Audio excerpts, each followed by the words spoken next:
আসসালামু আলাইকুম, সবাই কেমন আছেন? হ্যালো এভরিওয়ান, আজকে আমি চলে গেছিলাম ডাক্তারের কাছে আমার মেয়েকে নিয়ে। ছোটো মেয়ের যেহেতু নিউমোনিয়া হয়েছিল আরও এক সপ্তাহ আগে দেখাইছিলাম, তো 10 দিনের ওষুধ দিয়েছিল ডাক্তারে।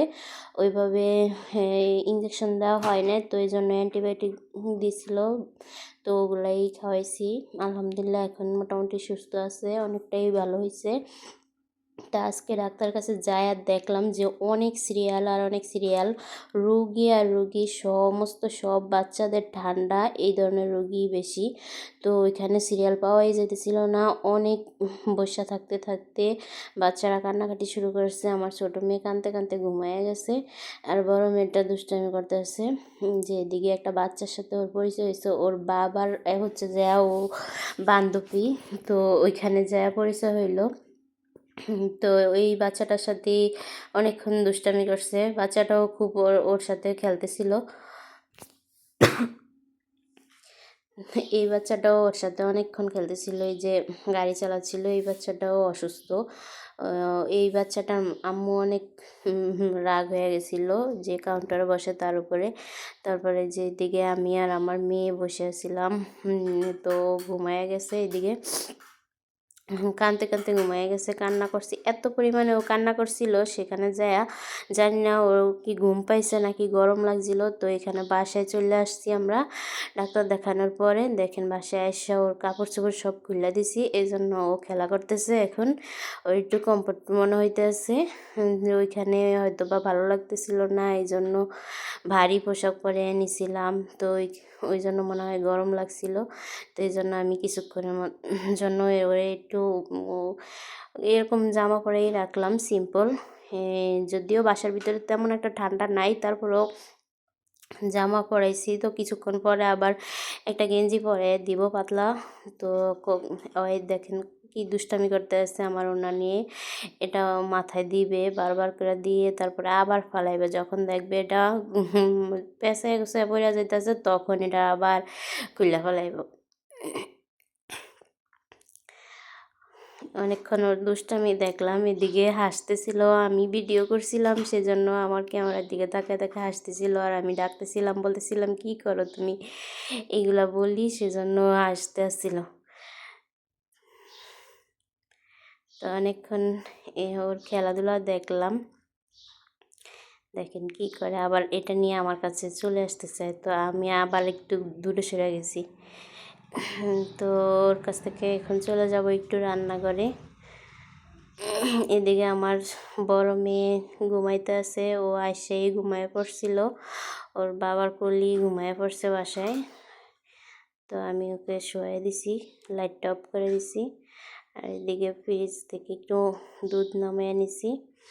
আবার মেয়েকে একটু দেখলাম যে কি করে। ফ্রিজ থেকে দুধটা যেহেতু জাল করে নিই, নর্মালি রাখছিলাম, তো সেটাই এখন জাল করে নেব। যেহেতু রাত্রি আমরা দুধটা বেশি খাওয়া হয়, তো সেজন্য রাত্রেবেলা এই দুধটা জাল দিই। দুপুরবেলা তেমন একটা দুধ দিয়ে যায় যিনি, উনি আসলে দিয়ে চলে যায়। আমার ওই যে হেল্পিং হ্যান্ড আছে উনি নর্মালে রাখা দেয়, তো আমি রাত্রেবেলা জাল দিয়ে নিই।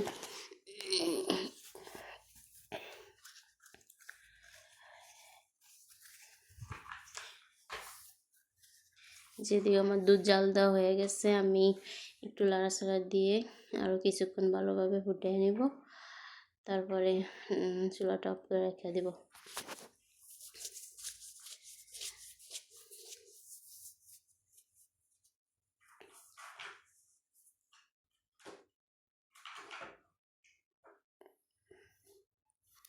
তো এইখানে আবার চলে আসলাম একটু হালিম আর 1 পিস গ্রিল আর হচ্ছে যে নান রুটি ছিল।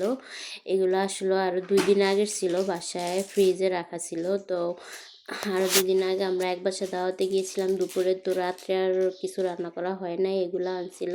তো 2 পিস আনছিল, 1 পিস খাইছিলাম আর 1 পিস থেকেই গিয়েছিল, ওইগুলো আমি আসলে খাইছি।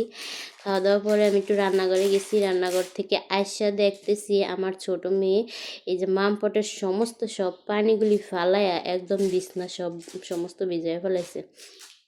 এখন আমি আইসা বলতেছি কি করতেছো, আমার দিকে তাকায় আর কিচ্ছু বলে না, চুপ করে এখন বসেই রয়েছে আর নিচের দিকে তাকাই রয়েছে। এখন সে আর কিচ্ছু জানি না, কিছু বুঝি না, যত কথা আমি জিজ্ঞেস করতেছি এখন আর কিছু বুঝতেছে না।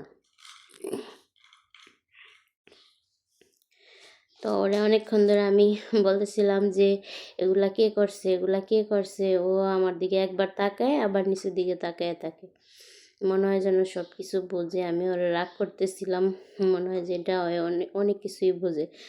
তো তারপরে চলে গিয়েছিলাম, আবার বড় মেয়ে উঠে গেছে, ওর কাছে আবার চলে গেছিলাম। ও আবার বলছে আম্মু দুধু খাবো, ওইটাই বলতেছে আম্মু দুধু দাও, দুধু খাবো। তো দুধু বলতে ও আচ্ছা, ও এখনও ওরকমভাবে তো ঘরের কোনো খাবার খায় না। তো এই হরলিক্সটাই খায়, এটারই দুধু হিসাবে ও মনে করে। তো এখন ও এটাই খাবে। বলতেছে লাইট অফ করে দাও, লাইট অফ করে আবার চলে আসলাম ছোটো মেয়ের কাছে। এই যে ওরা আবার এখানে নিয়ে আসলাম, এখানে আইনা গেঞ্জি পরাই দিছি, যেহেতু এখন একটু শরীরটা ঠান্ডা হয়ে গেছে এই জন্য। এই যে অনেকগুলো কাপড় চোপড় বিকেলে ছাদের থেকে আইনা